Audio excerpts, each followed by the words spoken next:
Hi, today we'll start Chapter 6, Panic, Anxiety, Obsessions, and Their Disorders. One of the first things we're going to look at is the difference between fear and anxiety, and it's difficult to completely distinguish between those two, but let's see if we can explain it a little bit. Historically, when we are trying to distinguish between fear and anxiety, we look at whether the source of danger is obvious or less obvious. So if it is an obvious danger, this would be fear because it invokes that fight or flight response in a person. The anxiety would come from less obvious danger, but more of a fear of a possible danger, so not an actual danger that's right there in front of us. So, like I said, fear or panic leads to the activation of the fight or flight response, and it's a response that occurs due to immediate danger. Anxiety, however, is a general fear about possible future danger. So, general feeling of apprehension, it's very future oriented, and it can be cognitive, mainly in our thoughts and our fears in our head, and very subjective. Again, what may cause anxiety for one person would not necessarily cause anxiety for another person. But it's important to know that there are truly physiological symptoms and behavioral components to anxiety. The DSM-5 recognizes 5 primary types of anxiety disorders. We're going to talk a little bit about these and how the commonalities. The first one that they identified is a specific phobia. A specific phobia is a strong and persistent fear that the person recognizes as excessive or unreasonable, and it is triggered by a specific object or situation. So that's how you can remember it: specific phobia triggered by a specific object. Social phobia is a learned behavior. It is believed to be a part of either classical or it's believed to be a part of classical conditioning that's either direct, like they've had an experience with this specific object or situation, or it can be vicarious in nature. For myself, when I was a child, I was chased and knocked over by 2 big dogs on my bike. And so, because of that, that was a direct experience. I became conditioned to be fearful of dogs. Once I had children, I did not want my children to vicariously pick up on that fear, and so I was able to extinguish it and act brave in front of my kids. So that's just a quick example to kind of be able to tell the difference there. Basically, what can lead to this specific phobia is the person having a perception of uncontrollability or unpredictability, and they tend to have a cognitive bias towards danger schemas in social situations. So they are always looking for the object of their fear, their anxiety, and going ahead and thinking ahead and making plans ahead. Some subtypes of specific phobias that are identified in the DSM-5: there's animal phobias, natural or environmental phobias, blood injection injury, which is just what it says, situational phobias, and then other. The age of onset for different phobias varies widely, but we're going to go up to the top first, and we're going to talk about the prevalence, the age of onset, and the gender differences. It's a very common mental disorder, a specific phobia is, and the lifetime prevalence rate is about 12%. It's more common in women than men. Blood injection injury phobia occurs in about 3 to 4% of the population, and the age of onset for different phobias varies widely.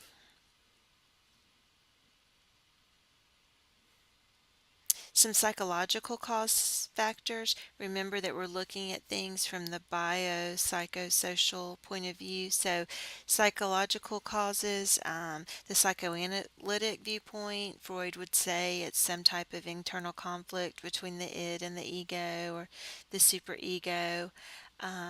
It's believed to be learned behavior through classical conditioning. There can be vicarious conditioning where we learn it by watching others. Individual differences in learning and experiences. Someone who's grown up, always had dogs, loves them a lot, would have no reason to be fearful of dogs. That was not my experience until I became older. And then evolutionary preparedness, the fight or flight, that built-in automatic desire to protect or get out of the uncomfortable situations. Biological causal factors, there's believed to be a small genetic component, and then of course it's based on the person's temperament.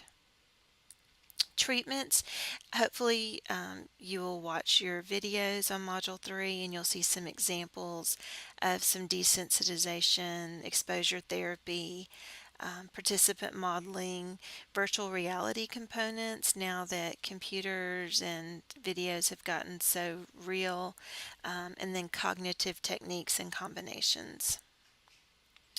Social phobia, this is a disabling fear of one or more specific social situations, the fear of exposure to scrutiny and potential negative evaluation of others, and sometimes called social anxiety disorder. Again, like with the specific phobias, it can be a learned behavior, predisposition based on social hierarchies or a perceived social hierarchy, not being able to control the situation or just the situation being unpredictable. And then again, that looking for certain schemas in social situations. The prevalence, age of onset, and gender differences in social phobias. Again, it's a very common mental disorder. The lifetime prevalence is around 12%, somewhat more common in women than men. And that would kind of make sense because we tend to be a little more looking at ourselves, looking at other women, rating ourselves, comparing ourselves with them. It typically begins during adolescence or early adulthood, and many people with a social phobia have that comorbid disorder. Remember, that means having more than one disorder co-occurring. Many have comorbid disorders such as other anxiety disorders or depression. Psychological causal factors, learned behavior, evolutionary factors, perceptions of uncontrollability and unpredictability, and cognitive biases towards danger schemas. So very similar to specific phobia.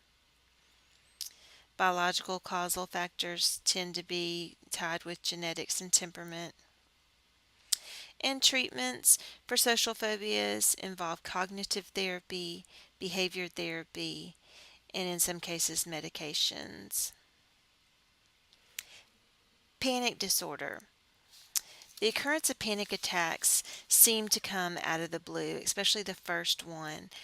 To actually have a panic disorder, it would be that they tend to come out of the blue, they're recurrent, they're unexpected, and people worry about additional attacks. And the onset must be abrupt and have 4 out of 13 symptoms. The DSM has given us 13 symptoms, and at least 4 have to occur.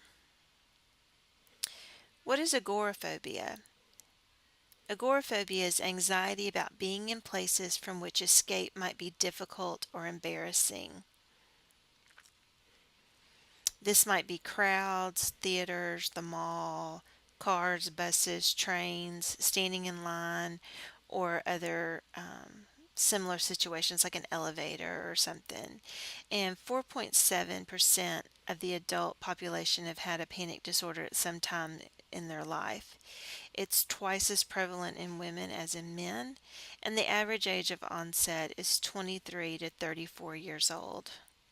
Now, if you think about what's going on a lot during this time, um, this is when, if you've gone to college, a lot of people are preparing to graduate from college and have to make a lot of big decisions. People may be getting married, maybe having their first baby. So a lot of life changes are going on between 23 and 34, and can lead to some of these panic disorders or the anxiety. 83% of people with panic disorder have at least one comorbid disorder. And people with panic disorder will experience serious depression at some point in their life. Over half of them will, so 50 to 70% will experience serious depression at some point in their lives. Timing of a first panic attack. The first attack frequently follows feelings of distress or a highly stressful life circumstances. Many adults who experience a single panic attack do not develop panic disorder. It's kind of a one-time thing. Remember when we talked about panic disorder just a couple of slides back, it has to, happen on a pretty, regular basis. Some psychological causal factors. Um, we've got a comprehensive learning theory of panic disorder. There's a cognitive theory of panic, anxiety sensitivity and perceived control, safety behaviors and persistence of panic, and cognitive biases and maintenance of panic. So let's look at the panic circle. And this will kind of explain, I'm going to go back a slide, the psychological causal factors that we just talked about and see how these things fit into the panic circle. So if we start at the top of the panic circle, we have the trigger stimulus. This is the perceived threat. It can be internal or it can be external. Let's just use Let's just use an elevator as an example. So one time I got on an elevator, got sick, and so now I'm fearful of getting on an elevator. So that's a perceived threat. Then if we go to the right, I'm going, downtown. I'm going to be on the 25th floor. Can't walk all those stairs, so I know I'm going to have to get on the elevator. So I have apprehension. I'm worried about it. I'm worried about having a panic attack. So then I'm kind of like not really breathing good. I'm drinking a Coke to try to calm my nerves, but I'm really getting caffeine and stuff. And so that trigger stimulus um, is coming on. And then also my body sensations. Maybe my breathing is shallow, so I'm not getting enough oxygen. So now my heart's beating faster. I'm kind of getting a little headache. I don't feel so good. I drank that Coke. Now I'm feeling a little bit shaky. And so all these things are happening, and I'm interpreting these sensations as catastrophic. And now, you know what? I'm on the elevator and I'm having all this, and I knew this was going to happen because this is what happens on the elevator. And so it just reinforces that I get sick on elevators, and I'm just in that panic circle. But see, actually, the majority of the time, it is the fear of having a panic attack that actually triggers the panic attack. It's not so much the elevator, it's I start worrying about that. And then the way that I'm responding, and I'm looking for, danger, and I'm not thinking about breathing and relaxing, and so I'm kind of causing it to happen itself. So, how do we treat this? Some people need medication. We can do anti anxiety. If they know they're going into a stressful situation, there's things that they can take for that. We can do behavioral treatments, and then we can also use our cognitive behavioral therapy, changing our thoughts. The behavioral treatments, we could, breathe, slow down our breathing, relax before we go into that situation. Cognitive behavioral treatments, we change our thinking about those situations, telling ourselves, um, you know, better statements about those. Generalized anxiety disorder. This is chronic or excessive worry about multiple events and activities. A lot of times you'll see the acronym GAD, GAD. And for generalized anxiety disorder, you have to have this excessive worry for more days than not for a 6 month period. So if you have it, once a week or, something like that, that would not be generalized anxiety disorder. It occupies most days over a 6 month period. The prevalence, age of onset, and gender differences. Each year, 3% of the population experiences generalized anxiety disorder. The lifetime prevalence is 5.7%. It is twice as common in women as in men, and 60 to 80% report having been anxious nearly all their lives. So that brings in that genetic and that temperament aspect of causation. Comorbidity with other disorders. It's very common to see generalized anxiety disorder coexisting with other anxiety disorders and other mood disorders, and you may experience occasional panic attacks. Some psychological causal factors. Again, Freud contributed to the conflict between the id and the ego, perceptions of uncontrollability and unpredictability, worry, either worrying positive or worrying negative, and automatic attentional bias towards threatening information in the environment. This is the person that sees danger around every corner. In every situation, they see what could go wrong or what could, be dangerous, and they're just hyper vigilant and always looking for situations to be anxious about. Treatments. We can use drugs, we can use cognitive behavioral therapy as our treatment for this. Obsessive-compulsive disorder. This is probably one of the most misused terms. And I know I hear people all the time, I'm so OCD, my room just has to be, clean, or my closet has to be perfect, or I'm so OCD, I can't stand to have my desk cluttered and stuff. But true OCD, and I hope that you catch this in the video that you watch, is the occurrence of unwanted and intrusive, obsessive, or distressing images. When you say unwanted and intrusive, intrusive means you don't want them there. They just come into your head, and they are obsessive or distressing, and they're usually accompanied by compulsive behaviors, and the compulsive behaviors are trying to offset these obsessive thoughts. Common obsessions include contamination fears, fears of harming oneself or others, a lack of symmetry, and pathological doubt. And a lot of the subjects may be very sexual in nature or religious in nature. The compulsions that are done to try to relieve these obsessions include cleaning, checking, repeating, ordering and arranging, and counting. The 1 year prevalence of OCD is 1.2%, and the lifetime prevalence is 2.3%. So you see, not everybody who keeps their clothes neat in the closet or something is actually OCD. OCD affects both genders about equally, and it typically begins in adolescence or early adulthood, although we have seen it, in children. When we see it in children, it seems to be more frequent in boys than girls, and boys seem to experience it at a greater severity. There's been several different ideas about the development of it. First, perhaps a neutral stimuli becomes associated with fearful thoughts through classical conditioning. And then in your book, you'll see some other examples of this theory of avoidance learning. How do we treat OCD? Exposure and response prevention is very helpful.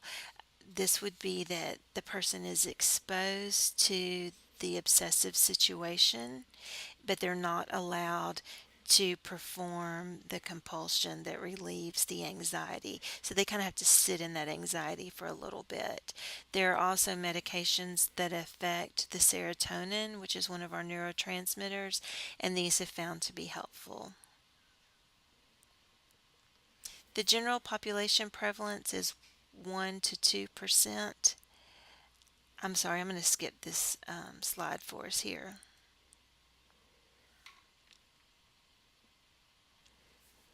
When we talk about anxiety disorders, we need to realize that anxiety is a universal emotion. Um, the expression and the rates of anxiety are expressed differently across cultures, and in your book, you'll see examples of this. Different cultures, because of different expectations and different experiences, have different events that cause anxiety. People in China may become anxious about something that would not bother someone in the United States. So, a lot of things can kind of play into the development and the expression of anxiety.